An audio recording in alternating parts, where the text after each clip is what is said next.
Hello students नमस्कार जय जगन्नाथ समस्त को मु जयश्री आपण समस्त को वेलकम करुच्ची एक नुआ क्लास रे आज आम पढ़ा कौन काली देख प्रीवियस क्लास समस्ते जानी जे आमर रूढ़ी को नहीं किसी क्वेश्चन थिला जो ओपीएससी सिविल सर्विस रे आसुची तो एटा भी देख बहुत इंपोर्टेंट रोची जो तुम 100 शब्द मध्य जे कौन सी दीटा पांचटा क्वेश्चन देथिबो विशेषोक्ति देथिबो विशेषोक्ति कौन समस्त भावते विशेषोक्ति कौन तो से विशेष उक्ति जोटा लोकवाणी कौच जोटा ढग भी आम ओडिया कौचे तो से जिनसा कौन बुझा आम देखो ये पूरा 20 मार्क रोचे यहाँ जेकोसी दीटा भी तुम्हें कर दौच ना इजिली 20 मार्क पाइज या द्वारा कौन हम ना तुम्हें काली रूढ़ी आगुड़ाक सब विशेषोक्ति एगुड़ा करदे द्वारा तुम आराम से 62.50 मार्क हो द्वारा कि तुम्हें जो कंपलसरी सब्जेक्ट जोटार आराम से क्वालिफाई कर बुझीपार तो आज सब विशेषोक्ति मुझे डायरेक्टली क्वेश्चन करी या द्वारा कि तुम्हें लिमिटेड एति जिन जापर फास्ट तो बहुत पिला जानी नथिबे जो माने इंग्लिश मीडियम पिला से तो विशेषोक्ति कौन जानी नथिबे ओडिया मीडियम पिला किछि किछि जानते आम स्कूल टाइम रे भी किछि एते इंपोर्टेंट देई नथो ग्रामर बुझीपारछ तो चलंतु मु एतिकी आपनको एश्योरेंस दोछि जे तुम जदि ए क्लास जदि रेगुलर करिवो कंटीन्यूअस क्लास को देखिवो टाइम टू टाइम तो तुम्हें आराम से ग्रामर रे क्वालिफाई हे परिवो हैला तो चलंतु आज जानिबा विशेषोक्ति कौन बा सेगुड़ा लोकोक्ति भी आम कौचे लोकवाणी भी कौचे एटा कौन डिटेल्स रे बुझिबा आम ब्लैंक गोटे स्लाइड नहीं कि सेठी आम बुझिबा एटा सब हैला देख लोकोक्ति बा विशेषोक्ति आगे आम लिखि दउचे एठी मु लेखि लेखि तमानकु बुझेइबी हैला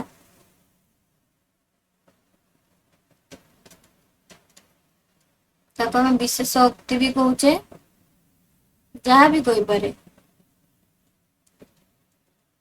विशेषोक्ति लोकवाणी लोकवाणी को कही पारे ढग भी कहूचे है ना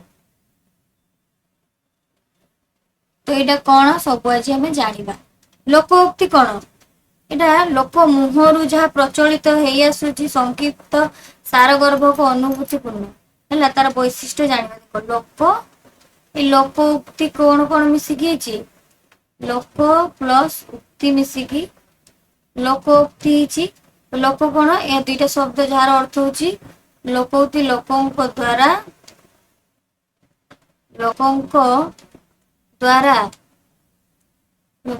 द्वारा कुहा जाउथबा कथा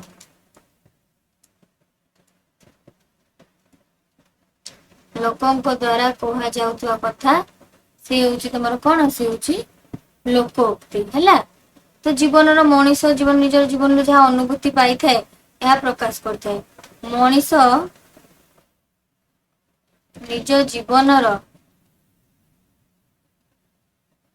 निज जीवन रु केमती एटा जीवन रु बा समाज रु जीवन रु समाज रु पाई थिबा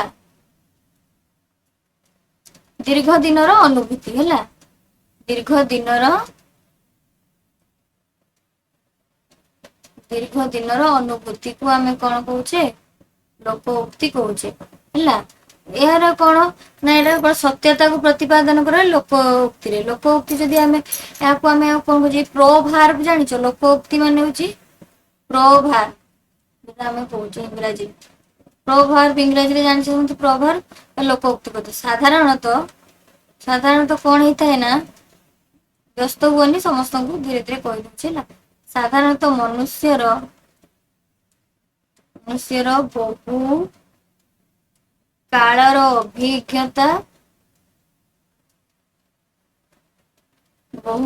अभिज्ञता ज्ञान और विचार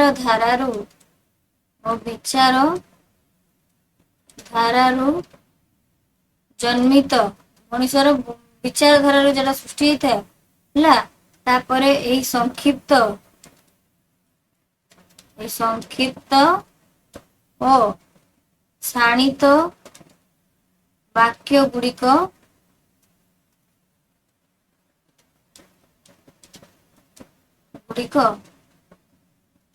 समाजर नीति शिक्षा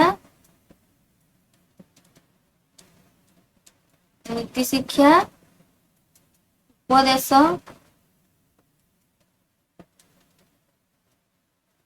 ବା ବ୍ୟଙ୍ଗ ପ୍ରଦାନ କରିଥାଏ।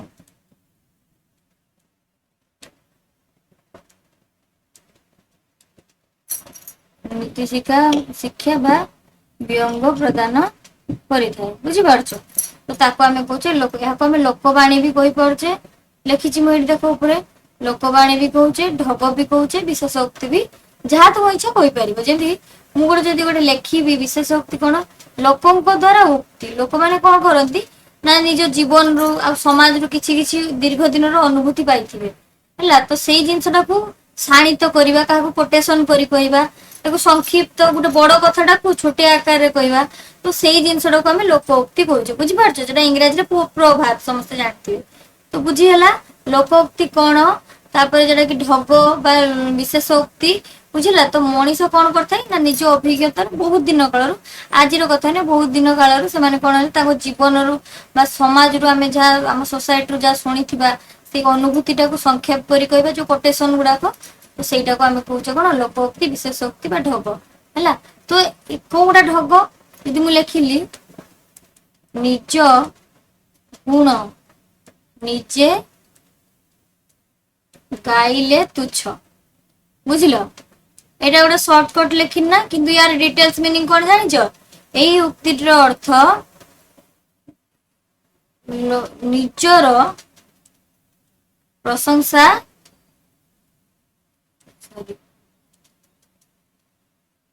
ନିଜର ଟିକେ ରୁହନ୍ତୁ, ନିଜର ପ୍ରଶଂସା ନିଜେ କରିବା ଅନୁଚିତ ବୋଲି, ନିଜର ପ୍ରଶଂସା ନିଜେ କରିବା ଅନୁଚିତ ବୋଲି ଶିକ୍ଷା ଦିଏ। ବୁଝିଲ? ନିଜ ଗୁଣ ନିଜେ ଗାଇଲେ ତୁଚ୍ଛର ଅର୍ଥ ନିଜର ପ୍ରଶଂସା ନିଜେ କରିବା ଅନୁଚିତ ବୋଲି ଶିକ୍ଷା ଦିଏ। ତ ଏଇଟା ଛୋଟ ଆକାର ଲେଖିଲି, କିନ୍ତୁ ଏକ୍ସାମ ରେ କଣ କରୁଛି ତାକୁ ବଡ ଲେଖିବା ପାଇଁ କହୁଛି। ଗୋଟେ ଲେଖିବ 10 ମାର୍କ ପାଇବ, 100ଟା ୱାର୍ଡରେ ଲେଖିବା ପାଇଁ ଦେଇଛି କଣ ହେଲା। ତାପରେ ଗାତ ଖୋଳିଲେ, ସେମିତି ଆଉ ଗୋଟେ ଯଦି ଲେଖିବା, ଗାତ ଖୋଳିଲେ, ଏଟା ରୁଢି ଟାଇପର କିନ୍ତୁ ରୁଢି ନୁହେଁ ହେଲା। ଗାତ ଖୋଳିଲେ ମାଟି ତଳେ ପଡେ ହେଲା। ଏହାର ଅର୍ଥ କଣ, ଯେ ତୁମେ ଅନ୍ୟର ଅନିଷ୍ଟା ଚିନ୍ତା କରିବ ନିଜର କ୍ଷତି ହବ। ବୁଝିପାରୁଛ? ଅନ୍ୟର ଅନିଷ୍ଟା ଚିନ୍ତା କଲେ ନିଜର କ୍ଷତି ହୁଏ, ସେଇଟା କହୁଛି। ଗାତ ଖୋଳିଲେ ମାଟି ତଳେ ପଡେ, ଯଦି ଗାତ ଖୋଳିବ ମାଟି ତଳେ ପଡିବ, ମାନେ ଗାତ ଖୋଳି ମାଟି ତଳେ ପଡିବା କଥା କହିନି। ଯଦି ଏଇ ଢଗଟିର ଅର୍ଥ ହଉଛି ତୁମେ ଯଦି ପରର ବା ଅନ୍ୟର ଅନିଷ୍ଟ ଚିନ୍ତା କରିବ, ତାହେଲେ ତୁମେ ନିଜେ ସେଇ ଗାତରେ ପଡିବ ବା ନିଜର କ୍ଷତି ହବ। ବୁଝିହେଲା? ତ ଆଉ ଗୋଟେ ଯଦି ଏକ୍ସାମ୍ପଲ ନବା, ଆଉ ଗୋଟେ ଦେଖିବା, ଅଳ୍ପ ବିଦ୍ୟା ମୁଁ ଧର ଲେଖିଲି ଏଠି, ଆଉ ଲେଖୁଛି, ଆଉ ଗୋଟେ ଲେଖିଲି ଯେ ଅଳ୍ପ ବିଦ୍ୟା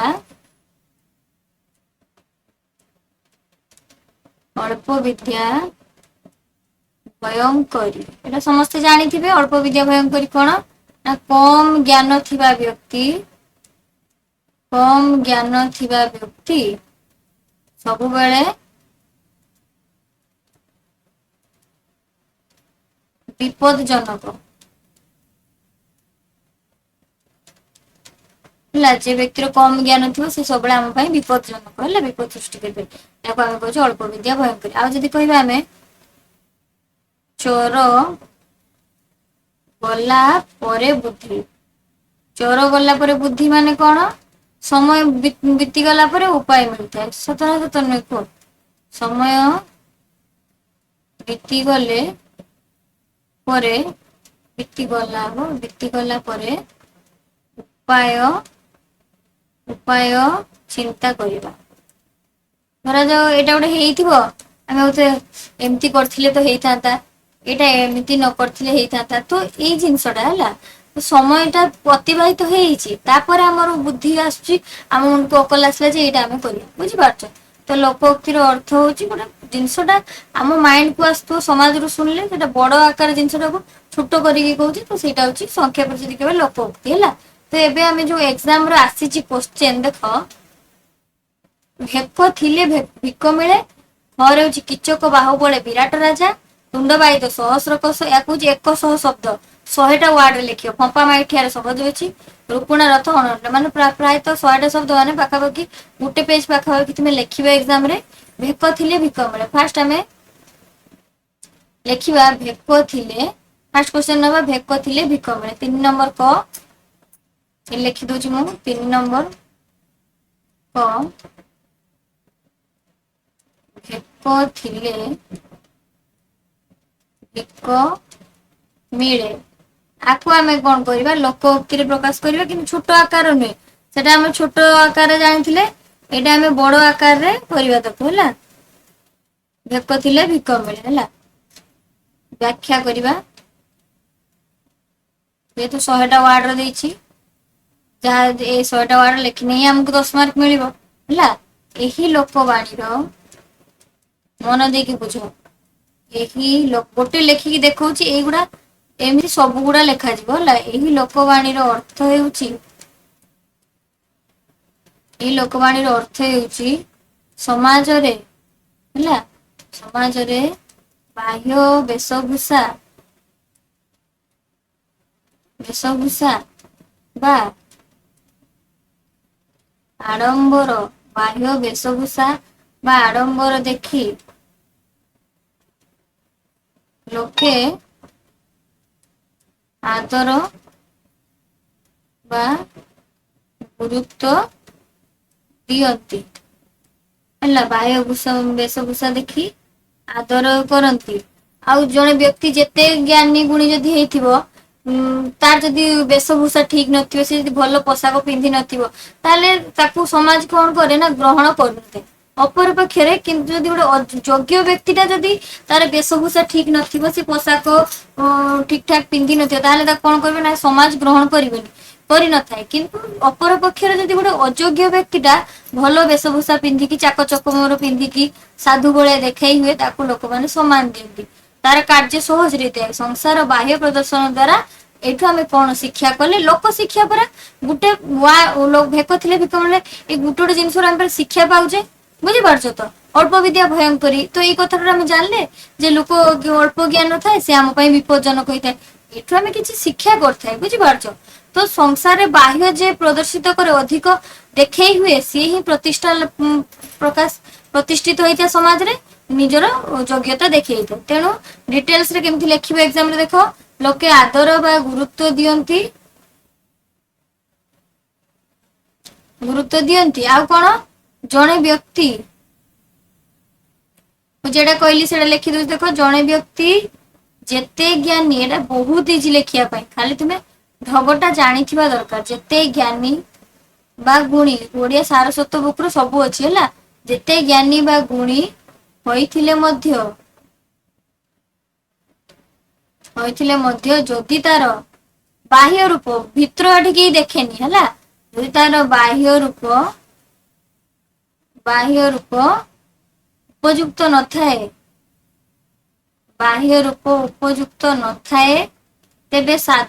ତେବେ ସାଧାରଣ ସମାଜ ତାକୁ ସହଜରେ ଗ୍ରହଣ କରେ ନାହିଁ। ବୁଝିଲ, ଯଦି ଗୋଟେ ଭଲ ଲୋକଟା ହେଇଥିବ, ସେ ବାହାର ଦେଖେଇକି ଭଲ ପୋଷାକ ପତ୍ର ପିନ୍ଧି ନଥିବ, ତାର ବେଶଭୂଷା ଠିକ ନଥିବ, ତାକୁ ସମାଜ ଗ୍ରହଣ କରିବନି। କିନ୍ତୁ ଅପର ପକ୍ଷରେ ଜଣେ ଅଯୋଗ୍ୟ ବ୍ୟକ୍ତି ହେଲା, ଜଣେ ଅଯୋଗ୍ୟ ବ୍ୟକ୍ତି ଚାକଚକ୍ୟ ଭରା ପୋଷାକ ପିନ୍ଧି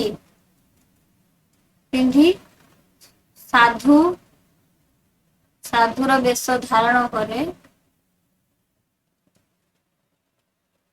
ତେବେ ଲୋକ କଣ କରନ୍ତି, ତାକୁ ହିଁ ସମ୍ମାନ ଦେଇଥାନ୍ତି।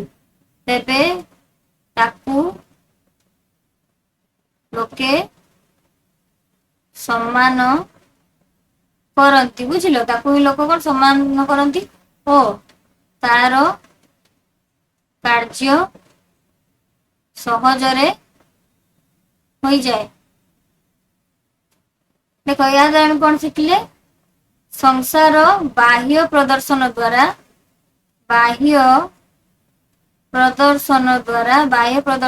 ଅଧିକ ପ୍ରଭାବିତ ବାହ୍ୟ ପ୍ରଦର୍ଶନ ଦ୍ୱାରା ଅଧିକ ପ୍ରଭାବିତ ହୋଇଥାଏ।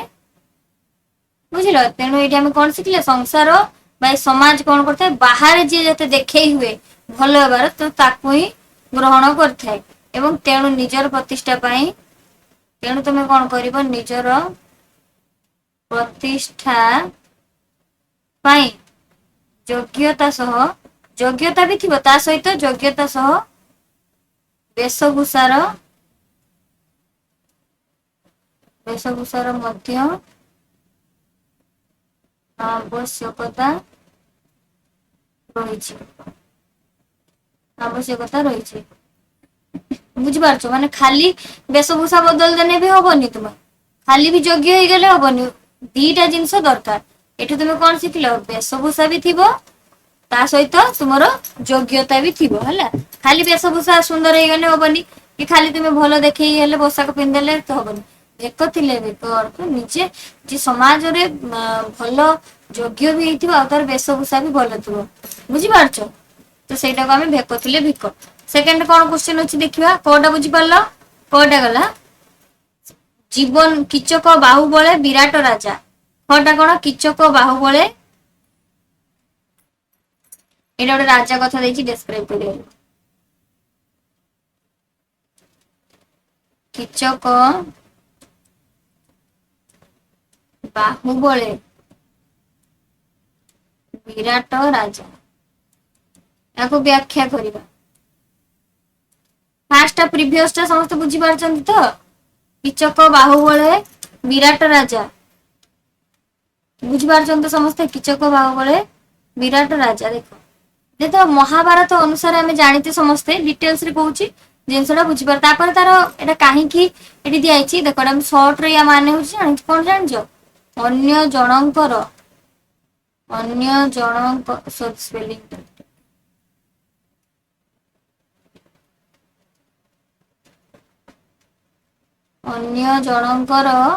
ଶକ୍ତି, ଦକ୍ଷତା କିମ୍ବା ପାରିବାରିକ ସହାୟତା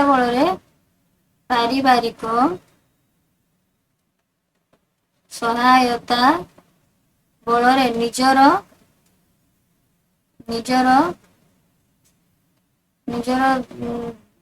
ଦବଦବା ବଜାୟ ରଖିବା କିମ୍ବା ଶାସନ କରିବା।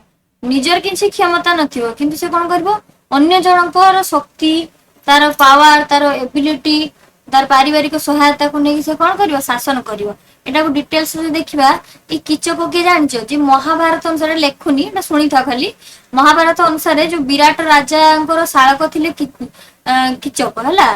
କିଚକ ଅତ୍ୟନ୍ତ ବଳଶାଳୀ ଅଯୋଧ୍ୟା ଥିଲେ, ତେଣୁ ବିରାଟ ରାଜା ନିଜର ସାମ୍ରାଜ୍ୟକୁ କିଚକଙ୍କ ବାହୁବଳେ ଉପରେ ନିର୍ଭର କରି ଶାସନ କରୁଥିଲେ। ଗୋଟେ ବିରାଟ ବୋଲି ରାଜା ଥିଲେ, କିନ୍ତୁ ତାଙ୍କର କିଛି କରିବା ଭଳିଆ କ୍ଷମତା ନଥିଲା, କି ତାଙ୍କର ସହାୟତା ବି କିଛି ନଥିଲା। କିନ୍ତୁ ସିଏ କଣ କରୁଥିଲେ ନା, ଜଣେ ତାଙ୍କର ଶଳା ଥିଲେ, କିଏ ତାଙ୍କର ଶାଳକ, ଯେଟା ଆମେ ଶଳା କହୁଛେ, ଭଉଣୀର ଯୋଉ ଭାଇ ଯେଟା ଶାଳକ ସମସ୍ତେ ଜାଣିଥିବେ। ତ ସେ ବହୁତ ଶକ୍ତିଶାଳୀ ଥିଲେ, ତାଙ୍କ ଦ୍ଵାରା ସେ ନିଜକୁ କଣ, ତାଙ୍କ ଉପରେ ଡିପେଣ୍ଡ କରୁଥିଲେ, ନିର୍ଭର କରୁଥିଲେ। କିଚକଙ୍କ ବାହୁବଳେ ସେ ଗୋଟେ ବିରାଟ ରାଜା ହେଇଥିଲେ ହେଲା। ଏହାର ଅର୍ଥ ଦେଖ, ସାଧାରଣତଃ ଏହାର କେମିତି ଲେଖିବ ଏକ୍ସାମ ରେ ଦେଖ। ସାଧାରଣତଃ ରାଜନୀତିରେ ପ୍ରାୟତଃ ସେମିତି ପୁରା ସେମ ଥାଏ ହେଲା। ରାଜନୀତି କିମ୍ବା ବ୍ୟକ୍ତିଗତ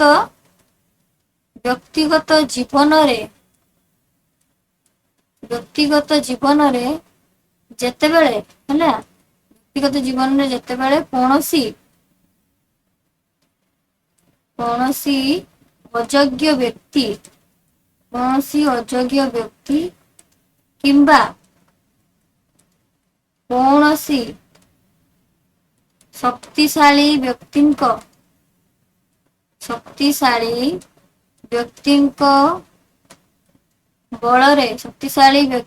ବଳରେ ବଳିୟାନ ହୋଇ ହେଲା,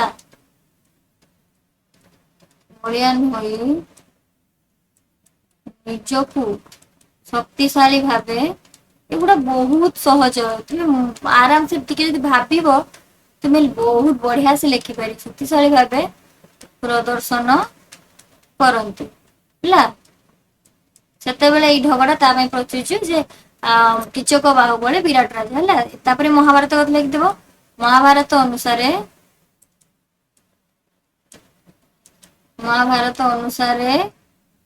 ବିରାଟ ବୋଲି ରାଜା ଥିଲେ ହେଲା। ବିରାଟ ରାଜାଙ୍କର ଶାଳକ କିଏ ଥିଲେ? ଶାଳକ ଥିଲେ କିଚକ ହେଲା।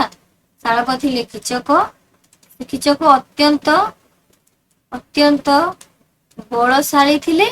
ତା ସହିତ କଣ ଯୋଦ୍ଧା ବି ଥିଲେ ହେଲା। ବଳଶାଳୀ ସହିତ ଯୋଦ୍ଧା ଥିଲେ। ତେଣୁ ବିରାଟ ରାଜା ନିଜର ସାମ୍ରାଜ୍ୟକୁ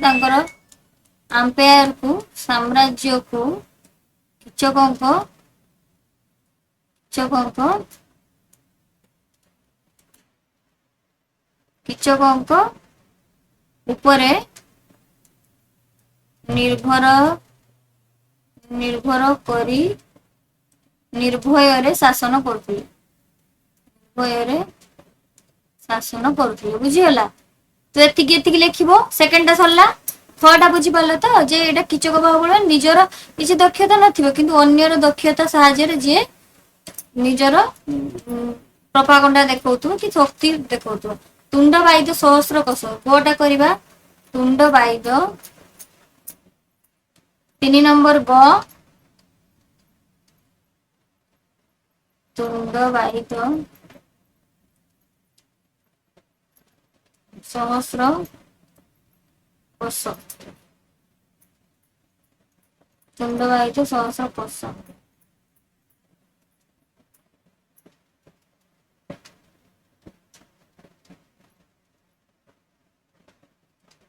ବ୍ୟାଖ୍ୟା କରିବା।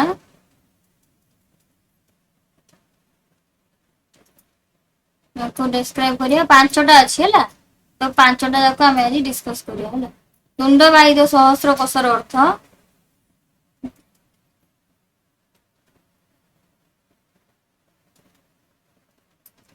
ଦେଖ। ଏହି ପ୍ରବାଦର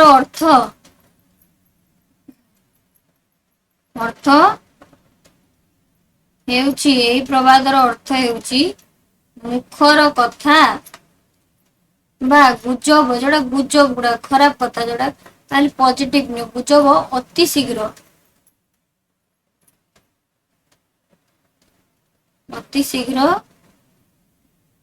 ଚାରିଆଡେ ଡେସ୍କ୍ରାଇବ କରିବା, ଚାରିଆଡେ ବ୍ୟାପିଯାଏ। ଦେଖ ଏଇ ଧର ତୁଣ୍ଡ ବାଇଦର ଅର୍ଥ କଣ? ଯେ ଗୋଟେ କଥା ଗୋଟେ କାହାର କଳି ଝଗଡା ହଉଥିବ ଦେଖିବ ସେଇ କଥାଟା ଚାରିଆଡେ ବ୍ୟାପିଯାଏ ଶୀଘ୍ର। କିନ୍ତୁ ଗୋଟେ ଭଲ କାହାରି କଥା ସେ କଥାଟାକୁ କେହି ବି କୁହେନି। ବୁଝିପାରୁଛ? ତ ସେଇ ଜିନିଷଟା ଏଠି କହୁଛି ଯେଉଁ ପ୍ରବାଦ ମୁଖର କଥା ଗୁଜବଟା ହେଲା। ଗୋଟେ ଗୁଜବଟା ତାକୁ କଣ କରେ ଚାରିଆଡେ ଶୀଘ୍ର ବ୍ୟାପିଯାଏ ହେଲା। ଦେଖ ଗୋଟେ ମୁଁ କହୁଛି ବାଦ୍ୟର ଶବ୍ଦ ଡେସ୍କ୍ରାଇବ କରିକି ଲେଖିବ। ବାଦ୍ୟର ଶବ୍ଦ କିଛି ଦୂର ପର୍ଯ୍ୟନ୍ତ ଶୁଭିଥାଏ ହେଲା। ବାଦ୍ୟ ଗୋଟେ ଯେତେବେଳେ ସାଉଣ୍ଡ କରେ କିଛି ଦୂର ପର୍ଯ୍ୟନ୍ତ ଶୁଭିଥାଏ। କିନ୍ତୁ ମଣିଷ କେତେ ଡେଞ୍ଜର ଦେଖ। ମଣିଷ ମୁହଁର କଥା ଜଣକ ତୁଣ୍ଡରୁ ଅନ୍ୟ ଜଣକ, ଏଟା ସବୁ ଏମିତି ଲେଖିବା ପାଇଁ ପଡିବ। ଅନ୍ୟ ଜଣକ ତୁଣ୍ଡ ଦେଇ ଅତି କମ ସମୟ ମଧ୍ୟରେ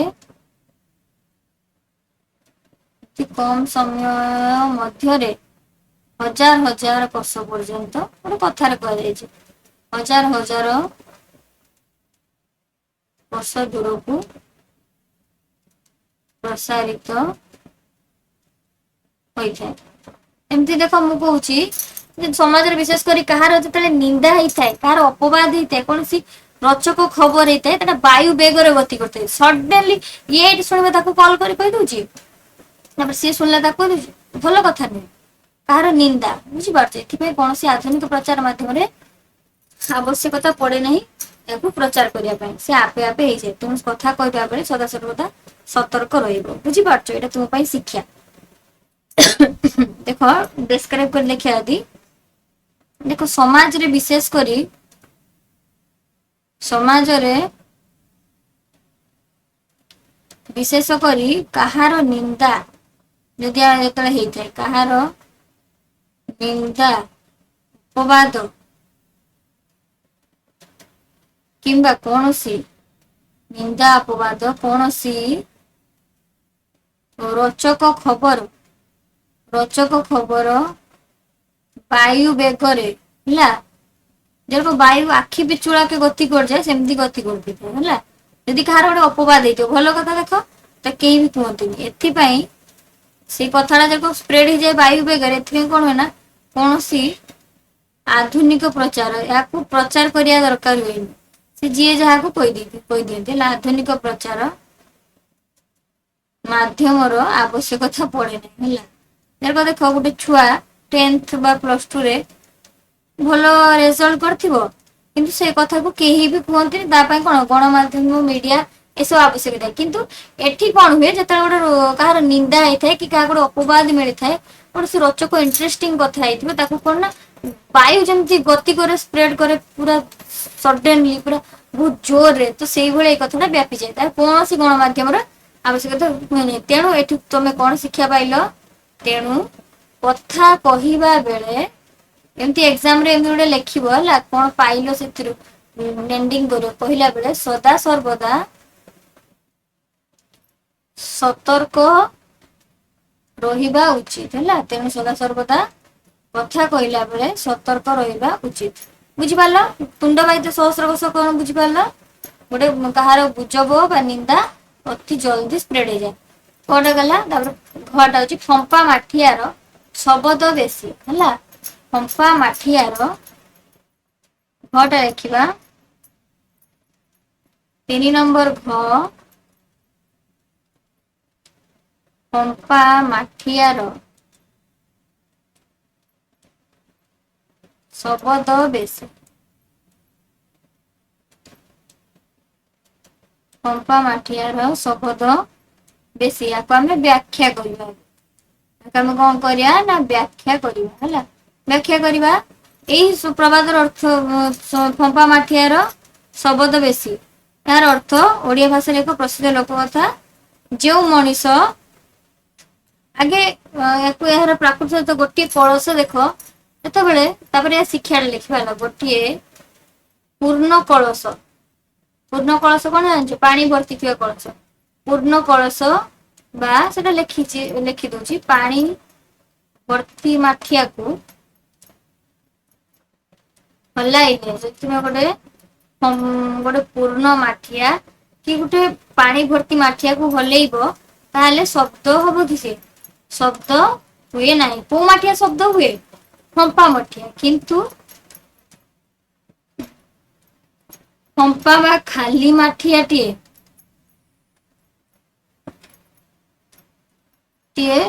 ସାମାନ୍ୟ ଯଦି ଆଘାତ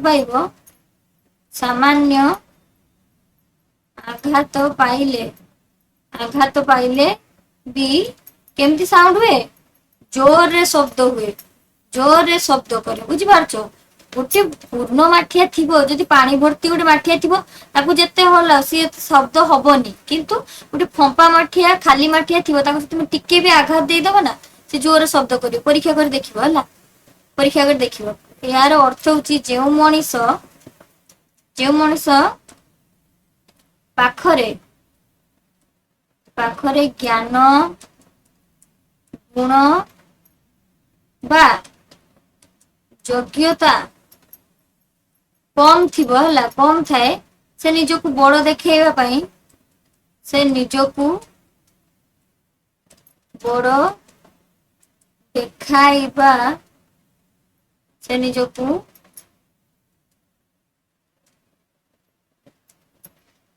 ବଡ ଦେଖେଇବା ପାଇଁ କଣ କରେ ବାହାସ୍ପଟ ଯୋଉଟାକୁ ଆମେ କଣ କରେ ବାହାଦୁରୀ ଦେଖାଏ ବାହାସ୍ପଟ ମାରେ ବା ପାଟିତୁଣ୍ଡ କରେ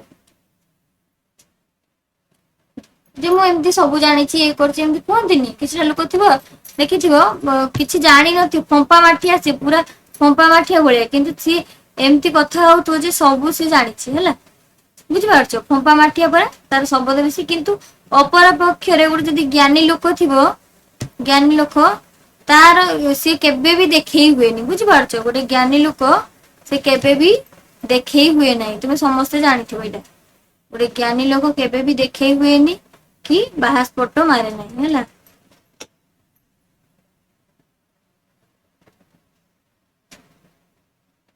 ବୁଝିପାରୁଛ ସମସ୍ତେ? ବୁଝିପାରିଲ ଫମ୍ପା ମାଠିଆର ଶବଦ ବେଶୀର ଅର୍ଥ କଣ? ବୁଝିପାରୁଛ ତ? ତମେ ଜାଣିବ କିନ୍ତୁ ଯେହେତୁ ଦେଖେଇ ହଉଥିବ, କହି ହଉଥିବ, ତ ସିଏ ହଉଛି ଫମ୍ପା ମାଠିଆ। ବୁଝିପାରୁଛ, ତାର କୌଣସି ଜ୍ଞାନ ନାହିଁ। ଏଇଟା କ୍ଲିୟର ସମସ୍ତେ? ଏମିତି ଲେଖିବ ହେଲା, ଏକ୍ସାମ ରେ ଏମିତି ଲେଖିବ। ଲେଖିଦେବି କି ଅପର ପକ୍ଷରେ? ସେଇଟା ଲେଖିଦେବି। କିନ୍ତୁ ଅପର ପକ୍ଷରେ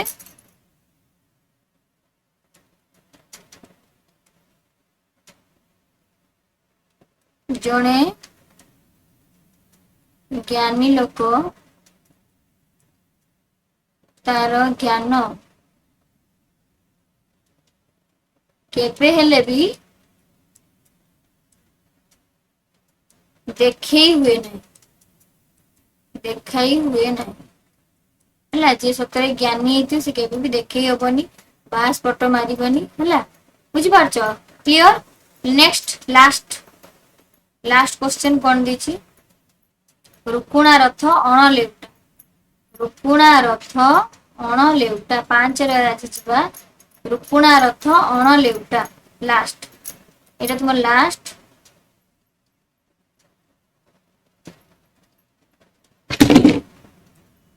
ରୁକୁଣା ରଥ ଅଣ ଲେଉଟା। ଏଇଟା ବୁଝିବା, ୟାକୁ ବ୍ୟାଖ୍ୟା କରିବା। ରୁକୁଣା ରଥ ଅଣ ଲେଉଟାର ଅର୍ଥ କଣ?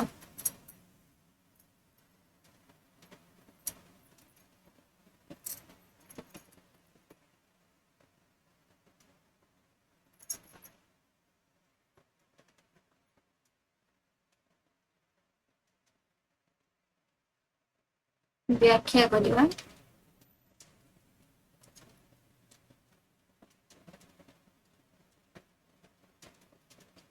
ରୁକୁଣା ରଥ ଅଣ ଲେଉଟା କଣ ଜାଣ? ଯାହା କେବଳ ଆଗକୁ ବଢେ ହେଲା, କେବେ ପଛକୁ ଫେରେ ନାହିଁ। କେବେ ପଛକୁ ଫେରେ ନାହିଁ ଅର୍ଥ ସାଧାରଣ ଜୀବନର କୌଣସି ବ୍ୟକ୍ତି ସଂକଳ୍ପ, ଜିଦ୍ କିମ୍ବା ପରିସ୍ଥିତିକୁ ଦର୍ଶାଇବା ପାଇଁ ଏଇଟା ଦିଆଯାଇଛି। ଏଟା କାହା ଏଇ ଢଗଟି କୋଉଥି ପାଇଁ ଦେଇଛି ନା ଏହି ଢଗଟି କୌଣସି ଏଗୁଡା ନୀତି ଶିକ୍ଷା ମୂଳକ ଜିନିଷ। ବୁଝିଲ, କୌଣସି ବ୍ୟକ୍ତିର ଦୃଢ ସଂକଳ୍ପ, ଯେତେବେଳେ ଗୋଟେ ଲୋକ ଦୃଢ ସଂକଳ୍ପ ନିଏ କିମ୍ବା ଜିଦ୍ ନିଏ କିମ୍ବା ପରିସ୍ଥିତିକୁ ଦର୍ଶାଇବା ପାଇଁ ସେ ପଛକୁ ଫେରି ନଥାଏ, ସେମିତି ରୁକୁଣା ରଥ ଅଣ ଲେଉଟା ହେଲା। ପରିସ୍ଥିତିକୁ ଦର୍ଶାଇବା ପାଇଁ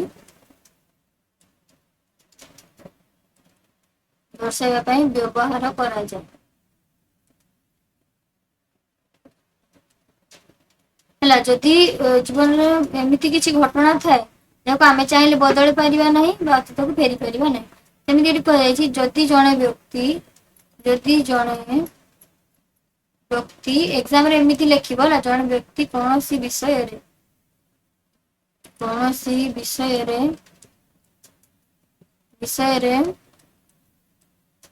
ନିଷ୍ପତ୍ତି ନେଇ ସାରିଛନ୍ତି ଆଉ କଣ, ଏବଂ ସେଥିରୁ ସେ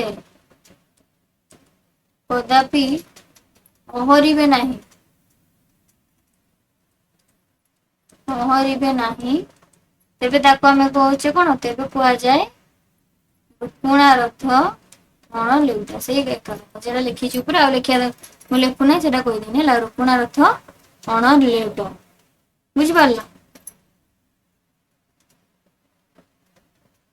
तो क्लियर समस्ते रूपुणार अर्थ अणलेउटार अर्थ कौन बुझीपाल समस्ते जो जी जिते गोटे व्यक्ति निज जीवन किसी जिनस को विषय को निष्पत्ति नहीं निए तो से अहरी नथा तो ये पांचटा थिला तुमर जो पढ़ी पीएससी मेंस एग्जाम रो जो थिला तुमर कौन विशेष उक्ति थिला ये पांचटा डेस्क्राइब कली आज भी तुमको जणाई देली जे विशेष उक्ति कौन लोकोक्ति कौन एगुड़ा सब जानल बुझे लोकोक्ति जो प्रोभार कहे इंग्राजी जहाँ लोकों द्वारा कह जाउथवा कथा जीवन से समाज जहाँ पाई शिक्षा ताकू संक्षिप्त व शाणित करी कही था आम लोकोक्ति कहते तो ये थिला आज तुमर जो लोकोक्ति क्लास नेक्स्ट क्लास आम आज कौन अच्छी देखिए समोच्चारित शब्द बा एकपदीकरण जेटार गोटे क्लास हम बुझीपार तो एति जो मन दी देख ओडिया सारस्वत बुक लिंक रे थिबो तो से ओडिया सारस्वत बुक को किणी नियंतु न पीडीएफ नियंतु जेडी नै कि से बुक टा कवर कर तो निज मन को भाबी कि डिस्क्राइब किछि करिवो यार अर्थ जानिथिबो तुम धर जानि गलो जे अल्प विद्या भयंकरी कोन जार कम ज्ञान से देखैबे तो सेटा को तुमे केमती ओडिया भाषा रे डिस्क्राइब करी कि बुझेइबो जिंसटा जने पढी कि सेटा बुझी पारथो हला तो ये थिला तुमरो क्लास को एंड करछु धन्यवाद समस्त।